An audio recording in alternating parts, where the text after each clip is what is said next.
Faire de l'individualisation où le bébé se reconnaît à part entière.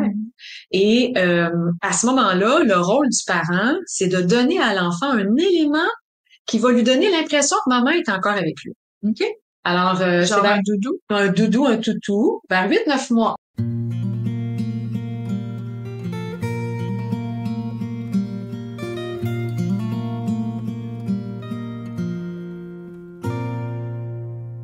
Bonjour les parents, nous revoici avec un autre épisode de notre balado. SOS Dodo, percevoir le dodo au-delà des stratégies. Effectivement, pour aujourd'hui, j'ai le goût d'apporter un éclairage sur des réflexes que les parents pourraient adopter pour justement générer des meilleurs dodos.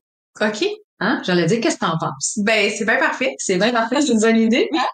Alors, je me présente, je suis Brigitte Langevin, experte en éducation au sommeil depuis plus de 25 ans, depuis 25 ans. Et, j'aime ça.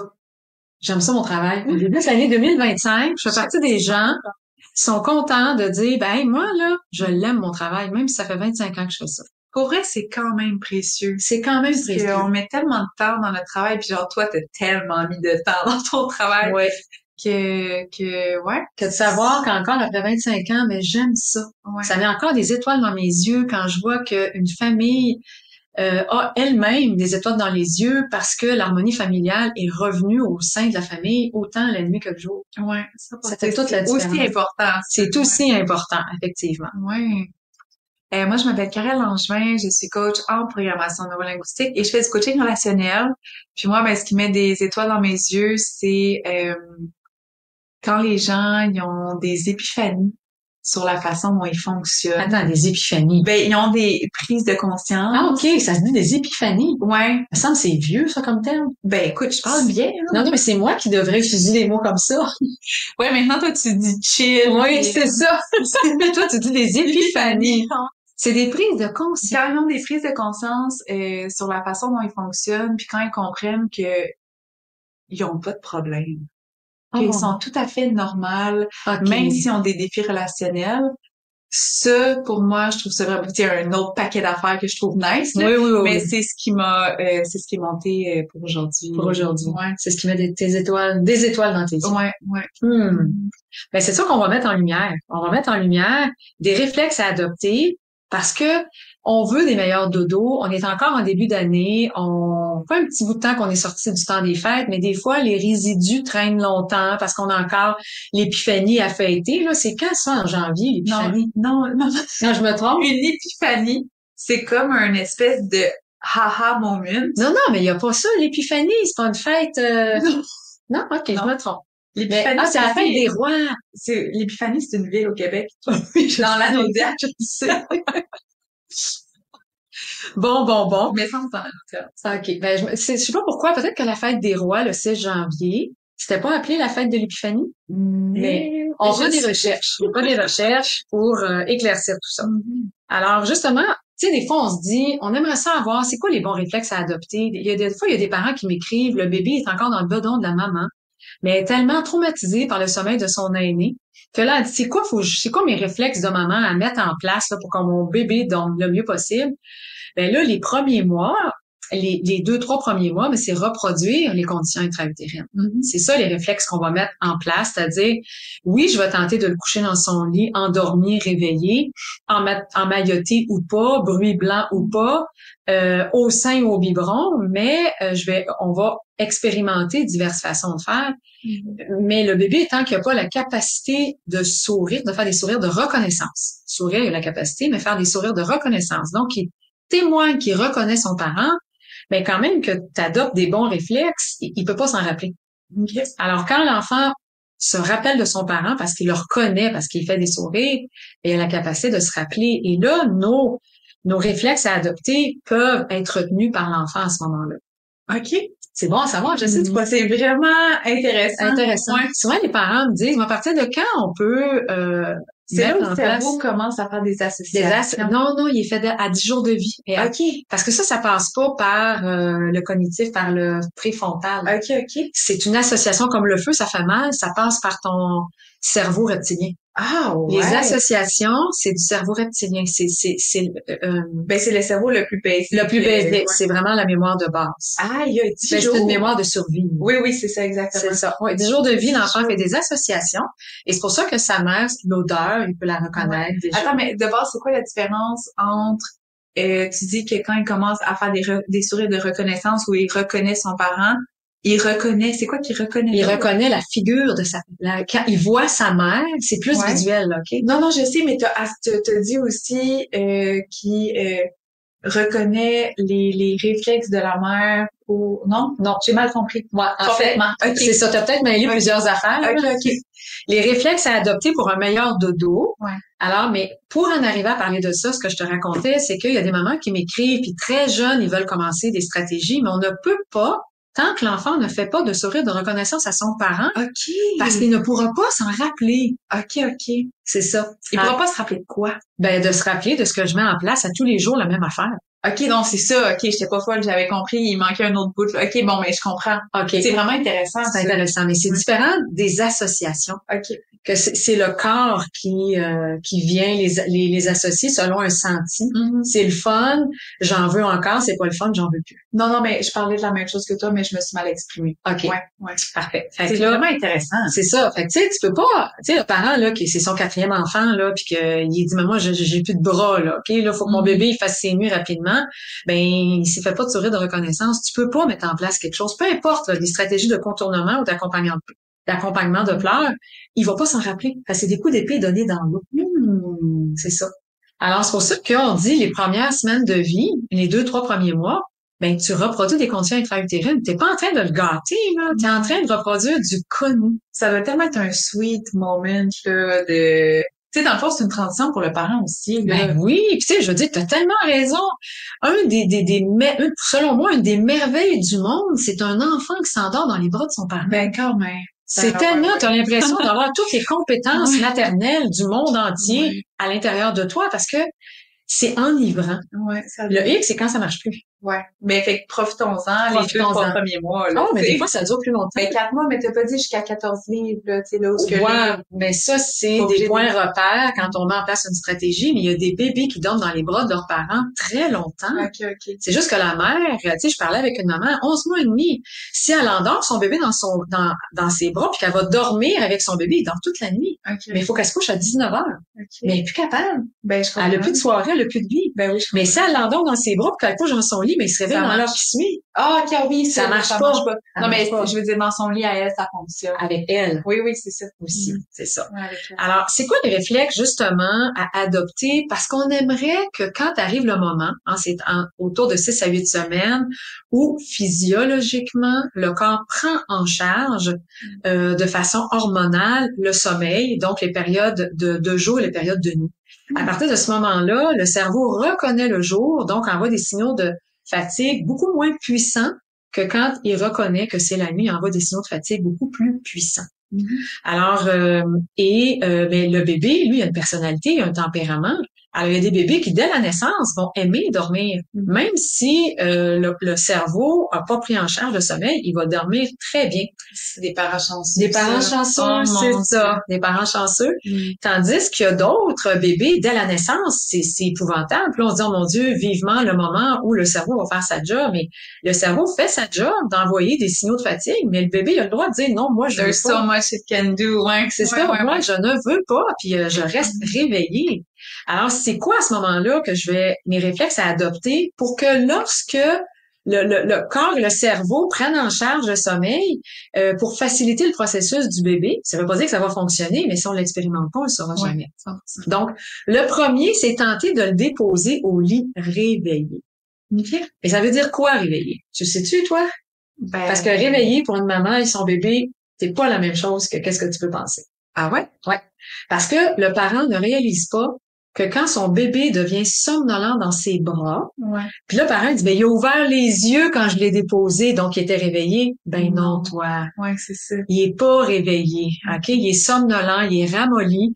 Donc, le processus d'endormissement a débuté dans les bras. Il a déjà commencé, ouais, c'est ça. Dans les bras avec un bercement ou un lit, soit au sein ou au biberon, et l'enfant vient associer l'action de s'endormir avec ça. Ben oui. Alors, quand c'est réveillé, ça veut dire que t'as les yeux grands ouverts, puis tu ris, puis t'es présent, là, OK? T'es pas ramolli.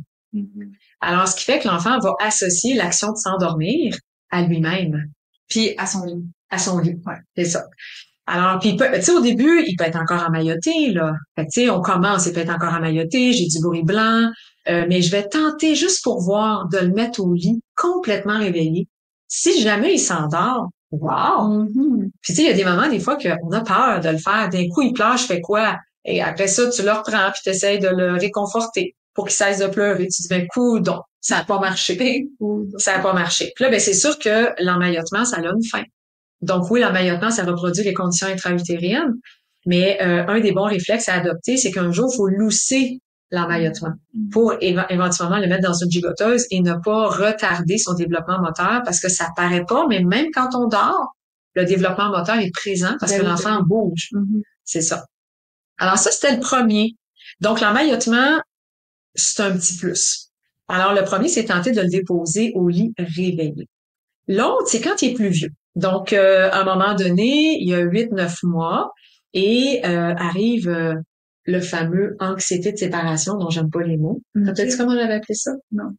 En fait, moi, j'aime ça appeler l'étape de l'individualisation. Hey, mais c'est tellement ça! Ouais, c'est l'étape de l'individualisation où le bébé se reconnaît à part entière.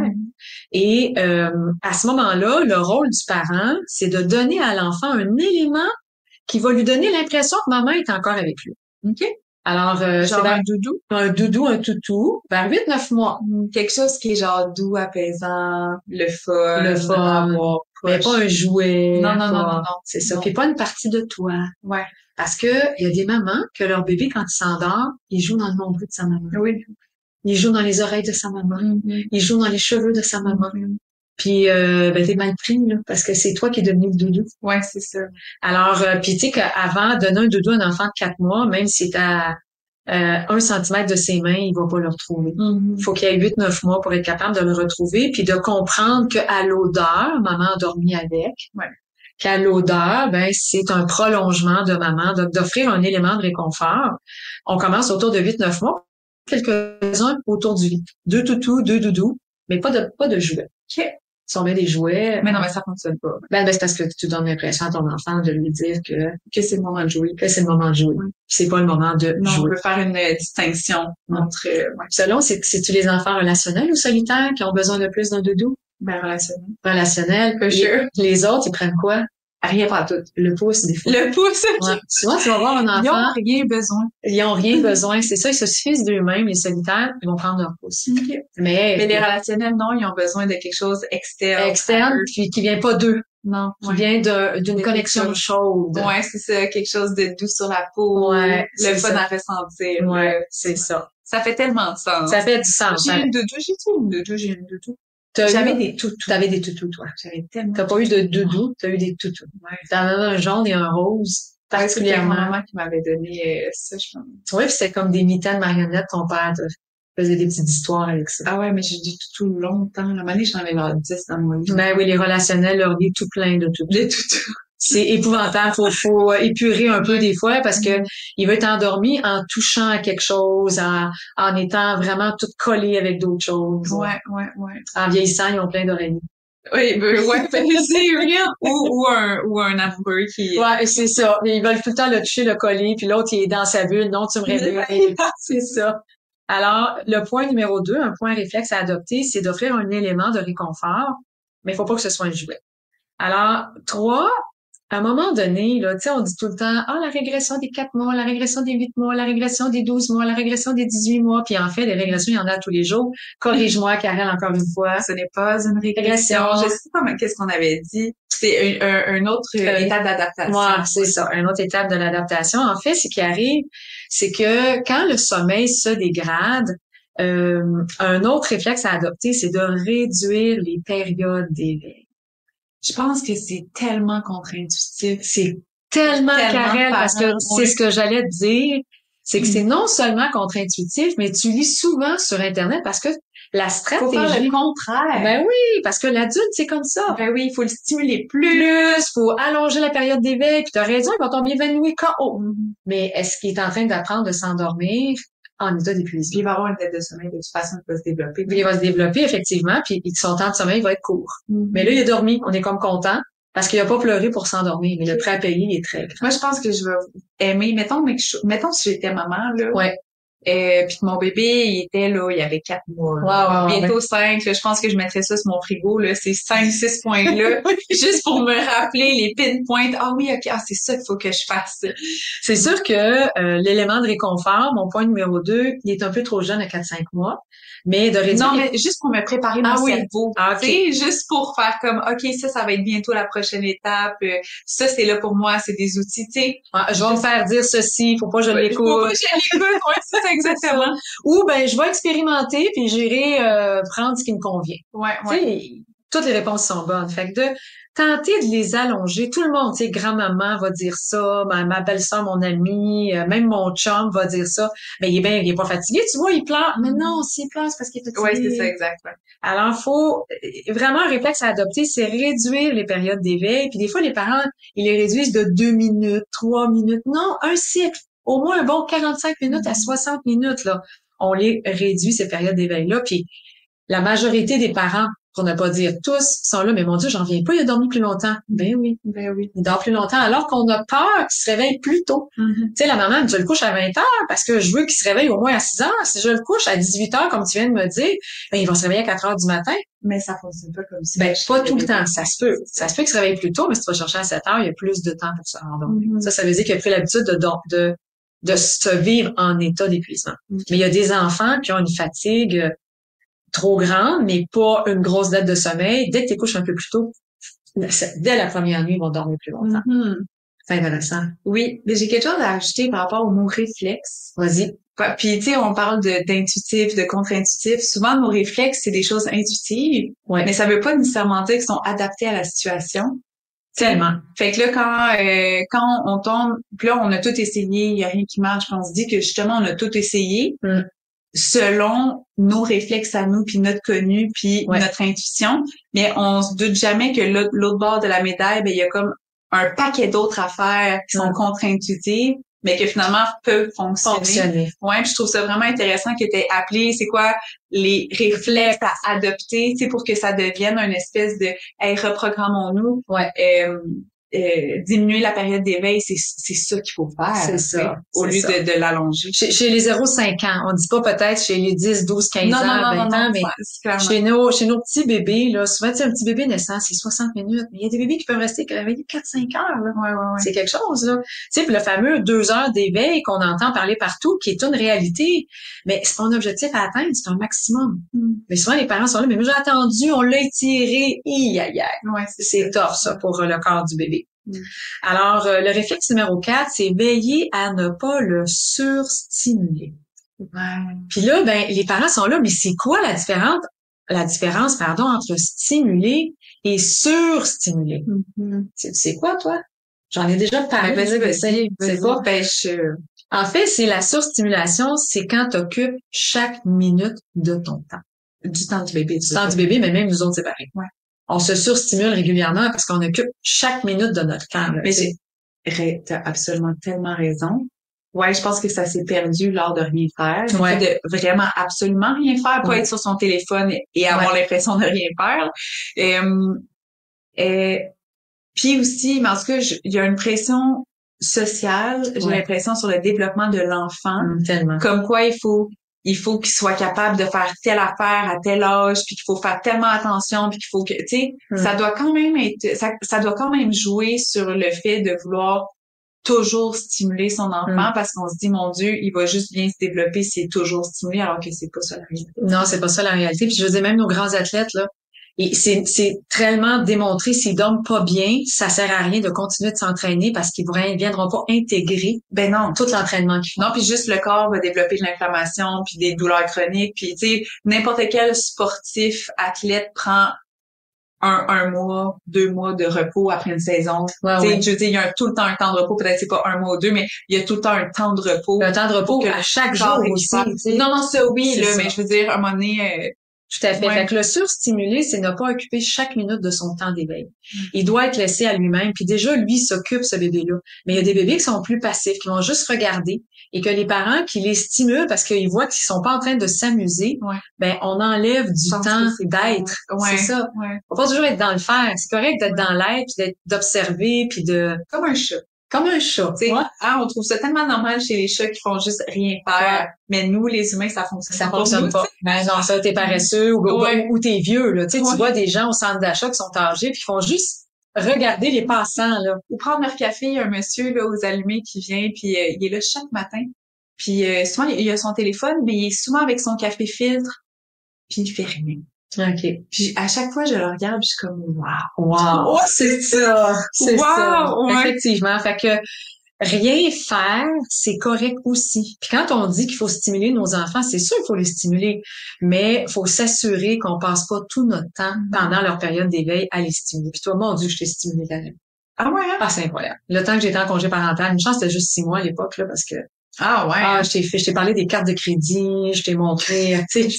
Oui, je sais ça. Ça a fait, je me dis, je me rappelle, là, t'étais des cartes de oui, t'étais assis sur le comptoir aux Jean Coutu, je payais mes affaires avec la carte de crédit, puis je te disais comment utiliser une carte de crédit. Je te laissais même pas tranquille à ce moment-là. Ben oui.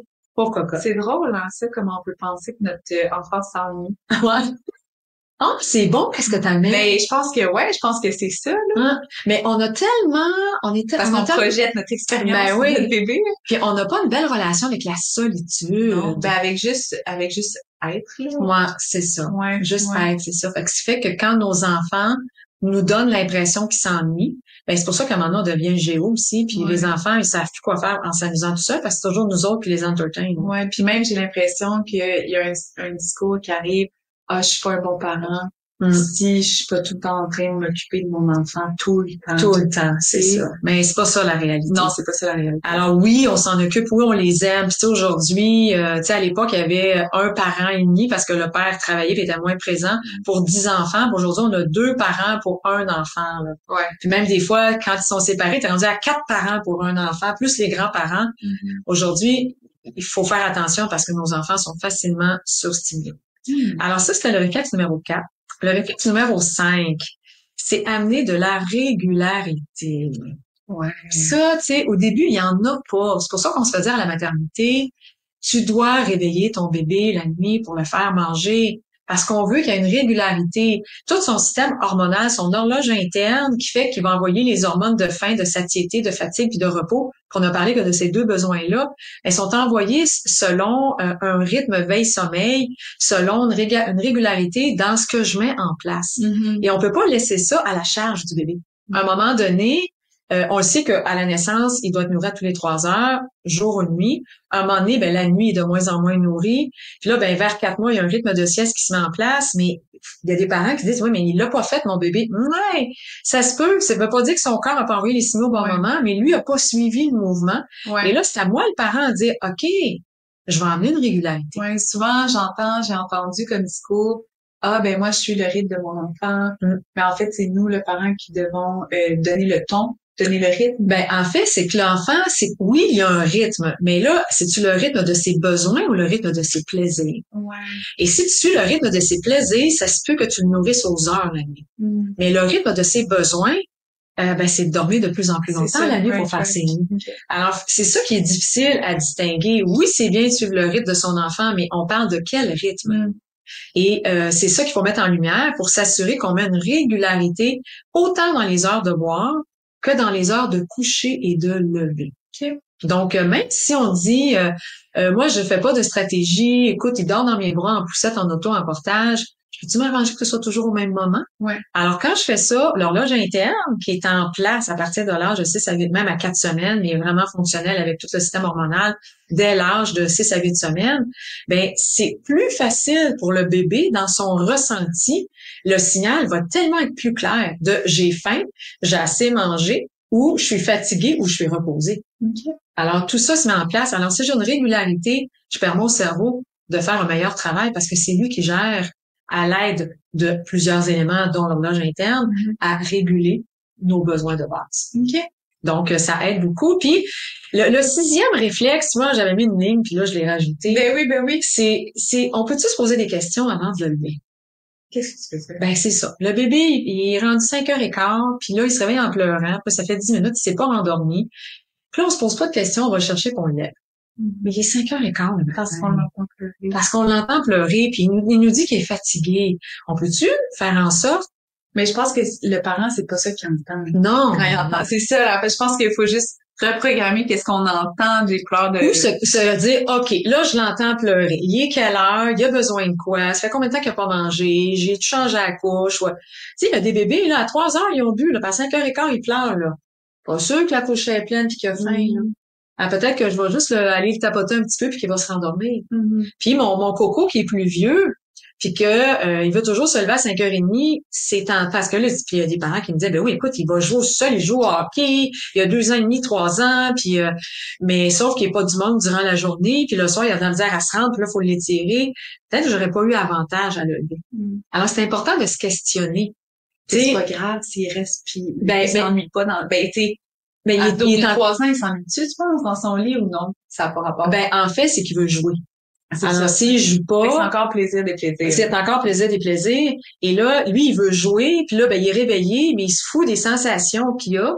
S'il est capable de tenir debout, puis de pouvoir jouer, quand même qu'il est trop fatigué, ça le dérange pas. Mais on devrait se poser des questions avant de le lever. C'est quoi son besoin? À quoi je réponds? Si je lève, pourquoi je le lève? Parce que lui, il va associer, je peux pleurer le matin, puis on vient me chercher, peu importe l'heure. Peu importe l'heure qui est, parce qu'ils n'ont pas la notion de temps. Ouais. Donc, tu sais, quand on fait une sieste, on dit, oh mon Dieu, il pleure, il se réveille en pleurant, c'est pas normal. OK, il est peut-être malade, je vais aller voir qu'est-ce qu'il y a. OK, mais si jamais je vois qu'il y a rien, ben j'ai regardé, j'ai touché, j'ai entendu, j'ai senti, et il y a rien. Ben, peut-être que je vais te dire, mon coco, je comprends, là, t'es fatigué, tu ressens l'inconfort de la fatigue, mais maman va te laisser voir te rendormir. Puis, tu sais, les petits trains du sommeil ne passent qu'aux 30-45 minutes. Ben, il faut que je donne 1 heure, là. Right. Si je donne 10 minutes, je laisse pas le temps de se rendormir. Fait que, tu sais, c'est intéressant de se poser la question, parce que souvent, on évite sa gâchette. Il pleure, vite. Je veux lui donner une réponse, mais est-ce que je lui donne la meilleure réponse? Right. Parfois, la meilleure réponse, c'est de lui dire, ben, tu continues de dormir. Et non pas, je te sors du lit. 100%. Alors, si je répète mes 6 réflexes à adopter, alors tenter de le déposer au lit réveillé, puis ça, c'est n'importe quel âge, là, hein, à 1 an, 2 ans, 3 ans, 4 ans, là. Offrir un élément de réconfort, c'est passé 8 mois, avant 8 mois, il ne saura pas le trouver. Réduire les périodes d'éveil, et à partir de, des fois, là, 2-3 mois, là, nos périodes d'éveil sont déjà trop longues, alors on va tenter d'expérimenter. Alors, veiller à ne pas le surstimuler, puis ça, c'est pour tous les groupes d'âge, parce que c'est trop facile. Ils vont juste les grands-parents, là. Juste ça, là, un après-midi, c'est beaucoup de stimulation. Amener la régularité dans les heures de boire, de lever et de coucher. Alors, passer, là, 3 mois, on devrait pouvoir commencer par 4 mois assurément, surtout pour les rythmes de jour. Puis, ben, le dernier réflexe à adopter, ben, c'est de se poser la question avant d'aller le chercher. Je réponds à quoi? Vraiment tellement intéressant. Ouais, hein? C'est une façon différente encore de percevoir le dodo. Je trouve ça intéressant, c'est les parents qui me posent ces questions-là, puis ça alimente le podcast. Épisode 57 est gravé dans ma mémoire. Ah oui? Ouais. Super! Ben, je veux dire, pendant 3 ans. Ouais, c'est ça.